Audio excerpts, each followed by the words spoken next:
Hello, Steve89. Good news. I just saw a Variety article. They have already greenlit Wonder Woman 3. I was a bit surprised. I was just speculating in my last video about a couple of hours ago. Would we get a third movie? If it didn't do well, blah, blah, blah, because it apparently had a soft opening in China, but apparently it did well in the US. It had the biggest opening for a COVID movie. A movie during the coronavirus. It was, what did it get? 16.7 million? 16.77 million for its opening in 2,100 theatres in North America. So I'm guessing that's about half the amount of theatres that it would have opened in under normal circumstances. I meant to check that number, but I'm pretty sure I saw openings around 3,000 or 4,000 with theatres. Should check that. But this is really, really great. Like I said, it's been greenlit, it's been fast-tracked, it had a strong opening. It's going to get a traditional theatre run, an opening. The Warner Brothers chief, Toby Emmerich, has basically put out a statement stating this, so it's not a matter of rumour or conjecture. It's like Warner Brothers, the chief of Warner Brothers has said, it's greenlit, it's fast-tracked, we're doing it. And it's not that thing they do where they say all this before a film comes out to try and show confidence in the film and make it do better if they're actually worried about it doing better. This is after the film's come out and the numbers are in and it's been rated and reviewed and Rotten Tomatoed and everything. So that means a whole lot more than if this is like with Star Trek Beyond, when that came out, they said, oh, we're going to do a fourth film, blah, blah, blah, and it was all just to promote sort of confidence in Beyond before it came out because I guess they knew it wasn't going to do as well. And then, of course, the film disappeared and never happened. So it's not like that. It's not that sort of scenario. So that's great. They said the subscriptions have been doing, so far as the streaming, nearly half of the subscribers watched the film. Now, they've got 12.6 million subscribers for HBO Max. So that's, I'm guessing, 5 to 6 million people watched it. And, of course, they're assuming this is not just, a day. Obviously, this is going to continue and people are going to keep watching it. It's not just... And I have seen a lot of Wonder Woman fans gleefully posting that they're watching the film and stating they're watching it again and again and again, which is good for them. They're getting it, but in Australia we don't have a streaming option, and because of a recent outbreak in Sydney, I didn't go. So that's why I know there's a lot of people who... There's no lack of interest in the film. If people aren't seeing it, it's because they're more concerned about COVID and their relatives. They don't want to go out to a movie theatre, catch COVID, and then bring it home to their family. So I think some people are skipping it, or they're going to see it after Christmas because it's out for a whole month. You don't have to see it today. So I don't think the normal, conventional box office weekend, first week rules are sort of going to apply to this film. I think it is going to be more of a sleeper and do well over the whole month rather than just bam, first week and then gone like a lot of big blockbuster movies are. What else did they say? They said it broke records and exceeded expectations in all the key demographic, basically. I can't read my own writing. This is so bad. It looks like I've said newing. Makes no sense. I might have to read the article. Viewing. All the key viewing areas. God, I really need to type my notes and put it on a screen and read them. I should not write written notes, but that's what I do. So all its subscriber metrics and everything. So it's doing really well.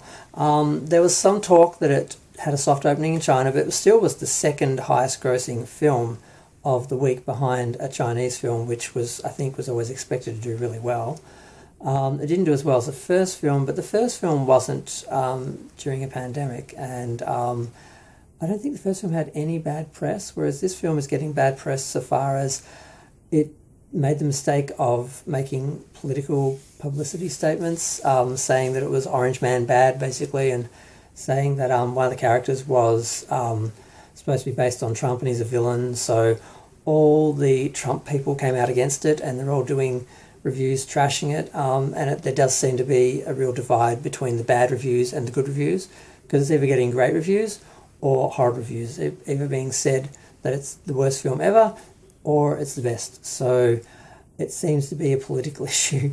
I haven't seen the film yet because, like I said, I wasn't comfortable going to a theatre that had people in it when people have been coming from Sydney, which has an outbreak, to Melbourne to see their families. So whether those people in the cinema have just spent Christmas dinner with a bunch of people from Sydney who might have COVID because they didn't get tested because they were scared of being put into lockdown and missing their family on... I can't comprehend conviviality. But, so I haven't seen it. I can't say if it is good or not. What I'm getting from the film, so this is my in theory review, is that it may suffer a little bit from the same thing that Supergirl did, where it tried to tell a smaller story. And at that time, that didn't bode well because Superman had such a big story and Supergirl had a very small story. It didn't really work. Whereas now, after we've had this real overload of gigantic superhero movies where the scale is just so big, universes and galaxies are all like in danger, it's too big to relate to. I think a smaller film just dealing with some basic villains and some basic threats and actually working on those characters and building up that drama and the romance between Steve and Diana and all of that probably makes it a better film. So I think people are responding to the film on its own merits who are doing the good reviews. And the people who are doing the bad reviews are either Trump supporters or they're expecting Endgame, which it was never going to be Endgame. So I can only speculate because I haven't seen the It's killing me because I've been waiting for this film for years. I did like the first film. I love Gal Gadot, but I didn't like the first film because of the grim Nazi setting and the over-the-top monster at the end, which I have heard Patty Jenkins was forced to put in by the studio because it had to have that big, stupid, giant battle ending, which every superhero film has to have, when she would have rather have just spent time on the characters and, which is what she's done in this film. So I'm thinking it's artistically sound. It hasn't had the level of studio interference the first film had, and it is good. That's my bet. And most of the people I've seen trashing it are just trashing it because it's considered to be against Trump. So with those people, you're either for them or against them. So Wonder Woman 94 is considered against Trump, so it just gets bad reviews no matter what. That's what I'm seeing. I haven't seen any actual evidence or any real intelligent critical assessments from anyone saying that it's bad and giving reasons for it being bad. It's just Orange Man bad, it's trash, that's sort of all they're saying. So when people are that vague about their reviews, it's because they either haven't seen the film or they're trashing it for their audience and they don't really have anything to actually complain about it for. And this is something which the fandom menace and that are really bad with. Like Discovery, I hate Discovery, but I can give reasons for why I hate Star Trek Discovery and the issues with it. A lot of their reviews, they're just trashing the small, stupid things like, oh, the CG in the sky looked like 2D animation I could have done on my computer. Yeah, no, it didn't. I saw it actually look good. But they just need to say something negative, so they'll just focus on anything that they can twist into a negative because, I don't know why, because they've got actual proper, real, overarching reasons to criticise the show. But they just focus on little things because they know that's just what people want to hear. So I think we're having that same syndrome with Wonder Woman. And it's kind of sad because I don't think Diana's ever done anything to hurt us or hurt them. I think it's really disloyal and unfair to trash Wonder Woman because then I think, well, Amy Pascal, not Amy Pascal. Why am I thinking Amy Pascal? Pedro Pascal and Patty Jenkins did both indicate that the film was on some level anti-Trump, and that type of marketing where you try and bait and get responses from those sort of extreme Trump supporters and that doesn't do anything for your film. It may get you a few headlines, but all it does is make people who are staunchly for Trump just say no to the film. So that marketing was stupid. It was on the same level as Captain Marvel and Terminator Dark Fate, both films that, and Birds of Prey, those films were both trashed and bombed. Captain Marvel wasn't, but that's just because people went to it because they thought they had to see it so they could see Endgame. That's the only reason why I saw it, and I didn't pay for it. I paid for Alita and then went into Captain Marvel, so they did not get my money. But I saw the film just in case there was something I needed to see before I saw Endgame, and there was nothing. That was just false marketing. That's why that film did so well. And they can't pull that twice. That's why they're struggling to do a sequel with Captain Marvel, because they know they can't pull that trick twice, and they're not going to get that Endgame audience in for the film. So, But so I think the marketing has hurt Wonder Woman a bit, and also the promotion, the actual images for Wonder Woman 84, it's mostly Wonder Woman in this golden suit that no one recognises as Wonder Woman visually.